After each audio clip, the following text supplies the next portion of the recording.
lot of us hear the words cold pitching and we are immediately like, ew, gross. Relax, please. Welcome back to my channel. My name is Megan and I'm your best freelancing friend. If you want to sell your services as a freelancer, then you better get comfortable with cold pitching because you're going to be doing a lot of it. But why? Simple. Most of your relationships are going to start off with you and the lead being total strangers. That's why it's cold pitching. They are cold. They don't know you. It's the same thing with cold emailing. You are emailing strangers. Cold calling. You are calling strangers. If you're already having that knee-jerk reaction where you're like, ooh, this sounds really slimy, I'm going to drop the link to this video below. I suggest you go watch that when you're done here. One thing that I think will really help you is if you understand that cold pitching doesn't have to mean that you are cramming your services down the lead's throat. So in this video, we're going to talk about how you can do cold pitching in a way that is polite and professional and genuine, and also it's going to work a whole lot better. First, your cold pitch should always start with a brief introduction. They don't know you.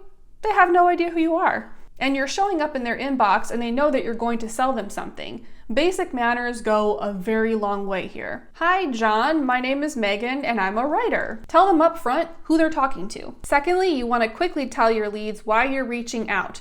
Do not try to BS them. They will smell you coming a mile away. I'm reaching out because I'm interested in writing for your blog. Third, ask for their permission to continue the conversation. When I say that you're asking for permission, it's a respect thing. So instead of, throwing your pitch at them, I feel like there's a baseball joke in there somewhere. You want to say something like, are you open to discussing this more? It's a small detail that makes a huge difference, and I can guarantee that most other freelancers aren't doing this because all they're focused on is making money. That mindset will not serve you well, by the way. Fourth, give them a little context. You don't want to give your leads your life story because who cares? But you do want to tell them a little bit more about where you're coming from. Sometimes I'll say something like, I've been writing and editing for over 13 years and I have a background in health and wellness. Health and wellness is my niche. And then I might say something like, here are a few samples for your consideration. And then I drop links to my previous work. Finally, you want to end with a gentle call to action. This step is so important because it's going to help you move the conversation forward in a natural way. If you just end your email with, thanks, bye, who cares? You have to always be moving the relationship gently forward. Do not give them your calendar link and ask them to book a call. That is your job, not theirs. You want to make this as easy on them as possible. A good CTA might be something like, can we hop on a quick call to discuss this more? If so, let me know a few times that are convenient for you. Sometimes I'll also add, or if you prefer email, that's great too. Giving them the option can sometimes be nice because you're going to run into leads that either don't want to get on a phone call right away, they want to feel you out a little bit more, or they just don't want to get on a call, period. All right, so that's what your cold pitch template can look like from start to finish. I will always tell you to tweak the wording and the details so that A, it makes sense for your line of work and your niche, and B, so that it feels true to you. If you don't talk exactly the way I talk, that's okay. You can adjust the wording as long as the pitch, the email, accomplishes the same thing. Let's go over a few general tips to make cold pitching work better for you. Tip number 1, I know I've mentioned this a few times, but it bears repeating, keep it short. Remember, this person doesn't know you and they have no reason to read a really long email. So get to the point and keep it concise. Don't worry, you will have time to chat more later on. Tip number 2, always personalize it. I'm going to give you a little bit of tough love here. If you can't be bothered to put in the recipient's name and reference their company, then you don't deserve to have clients. Tip number 3, avoid clickbaity subject lines and insulting hooks. All your subject line should do is give them a glimpse into the email itself. So to start, I suggest you keep it simple and transparent, and then you can test different subject lines later on. I have a couple of videos on subject lines, so I will put those links below. When I say insulting hooks, what I mean, I'm just gonna give you an example. I hate this. I don't know who is teaching it. Somebody's teaching it because I'm getting these emails more and more and I hate them, and they should just burn in the fiery pits of hell. I will get emails that say something like, "You're posting such valuable content on Instagram, but nobody's engaging with it."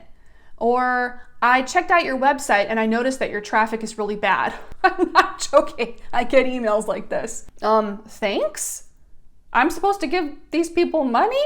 I know what they're trying to do. They're trying to make you think that something is wrong and that they have the solution. If you wanted to take an approach like this, which you can, there is a much better way to word it. It's not a bad idea to suggest things that you think you could help with.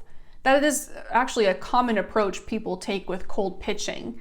But how you want to do that, how you want to word it, is maybe you could say something like, "I was on your Instagram page and I have some ideas for how we can boost engagement even more." Or, "I was checking out your blog and I had some suggestions for how you might be able to improve your engagement." So what you're doing is you're saying, "Hey, I have ideas, I have suggestions," but you're not insulting the work that they've done thus far. Don't insult your leads. I feel like that should be a given. Tip number 4, follow up. When it comes to cold pitching, you very often won't hear back on your first attempt. That's okay, that's totally normal. You have to follow up. I have a video on that, so I will put the link below. The follow-up message has one purpose. It's to gently nudge the lead and remind them that you are still there and you would still like to speak with them. So keep it simple and keep it quick. I landed my first several clients as a freelancer using cold emailing strictly, but in the years since, I've spent God knows how many hours coming up with a process that gives me better results with a little less effort. So what I'm doing is still technically cold pitching, but the relationship starts on LinkedIn because it's a lot easier to be seen there, and then we take it to email. Whereas cold emailing is a lot more of a numbers game, my approach allows me to scale back on the quantity, focus a little more on quality, and I've been able to land better clients that stick with me long term. If you're interested in learning more about this approach, then I've left the link below to my program Revenue Spark. You can view the full curriculum, some testimonials from current students, and if you think you might be interested in enrolling, the next step is to book a call and speak with me. That's all I've got for you today. I hope you found this video helpful. If you did, I'd be really grateful if you could give it a thumbs up. If you have any questions or feedback, just drop them in a comment and I'll see you next time.